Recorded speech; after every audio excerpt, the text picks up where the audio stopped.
రాయలసీమలో శ్రీకృష్ణదేవరాయలు మొట్టమొదట నిర్మించిన ఆలయం పంచలింగాల. ఈ ఆలయం నిర్మాణ సమయంలో శాసనాల్లో పేర్కొన్న విషయాలను ఆధారంగా చేసుకుని కర్నూలును రాయలసీమ ముఖద్వారం అని పిలుస్తారు. ఈ ఆలయ మహిమతో జనమేజయరాజు పంచలింగాలలో సర్పదోషం నుంచి విముక్తుడయ్యాడు అని కూడా పురాణాల్లో ఉంది. ఒకే పానపట్టంపై వెలసిన పంచలింగాల దివ్యధామం దేశంలోనే ఎంతో ప్రసిద్ధి చెందిన శక్తివంతమైన క్షేత్రం.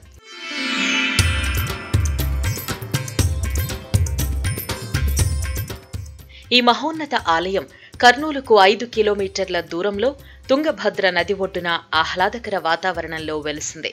దేశంలోనే ప్రసిద్ధి చెందిన ఈ పంచలింగాల క్షేత్రానికి ఎంతో విశిష్టత ఉంది.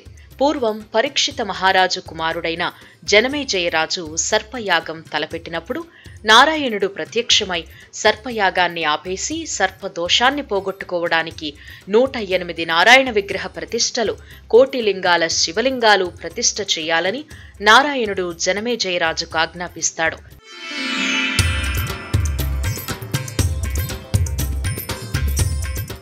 దేశవ్యాప్తంగా జనమేజయరాజు శివలింగాలు ప్రతిష్ఠింపజేసి చివరిగా తుంగభద్రా నది ఒడ్డుకు చేరుకుని పంచలింగాలలో 12 లింగాలను ప్రతిష్ఠ చేశాడు. 12 లింగాలలో శివునికి 5 తలలు ఉంటాయి కనుక ఋషుల చేత 5 లింగాలను ప్రతిష్ఠింపచేశాడు.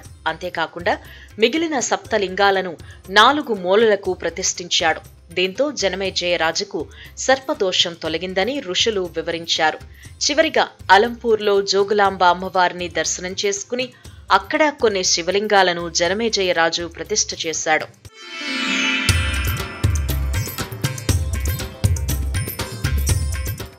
కాలక్రమేణా ఈ ఆలయం చుట్టూ ఊరు కూడా ఏర్పడింది. ఈ ఆలయంలో పంచలింగాలు ఉండడంతో గ్రామాన్ని పంచలింగాలుగా స్థానికులు పిలుస్తారు. ప్రతి ఏటా కార్తీక మాసం శివరాత్రి పర్వదినాల్లో పంచలింగాలకు విశేష పూజలు నిర్వహిస్తారు.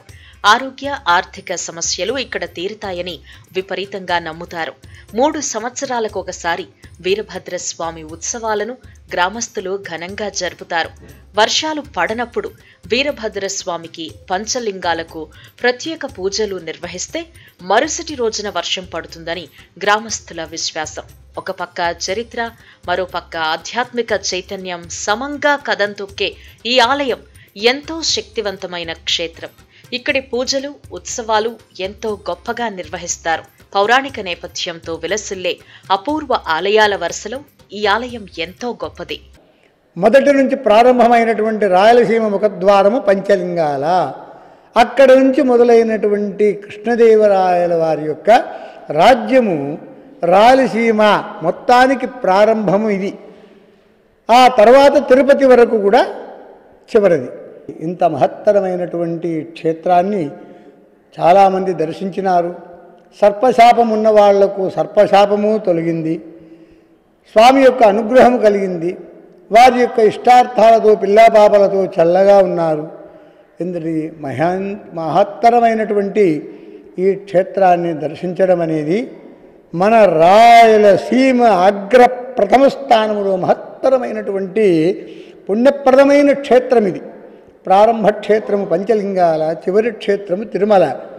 కాబట్టి దీని నుంచి మనము దర్శిస్తూ వెళితే తిరుమల వరకు రాయల వారి యొక్క ఆత్మకు శాంతి కలుగుతుంది అని కూడా మనము కొన్ని నిదర్శనాల వల్ల చూడవచ్చు. మేము ఆ స్వామిని నమ్ముకొని చేసుకుంటూ పోతుంటే మాకు ఈరోజు ఏ కష్టాలు కూడా లేవు, అంతా సుఖంగానే ఉన్నాము. గ్రామంలో కూడా వీరభద్రస్వామి ఉత్సవం అని చెప్పని ప్రతి 3 సంవత్సరాలకు ఒకసారి చేస్తారు గ్రామంలో అందరు కలిసి. అప్పుడు కూడా ఏదో వర్షాలు లేకపోవడము, రైతులు ఇబ్బంది పడుతున్నప్పుడు చేస్తారు. అప్పుడు చేస్తే ఆ స్వామిని చేసిన ఆ రోజే కానీ లేదా మరుసటి రోజే కానీ వర్షం వచ్చింది కూడా. అది గ్రామంలో అందరికి కూడా నమ్మకము ఆ దేవుని మీద. అట్లా జరుగుతుంది ఇక్కడ.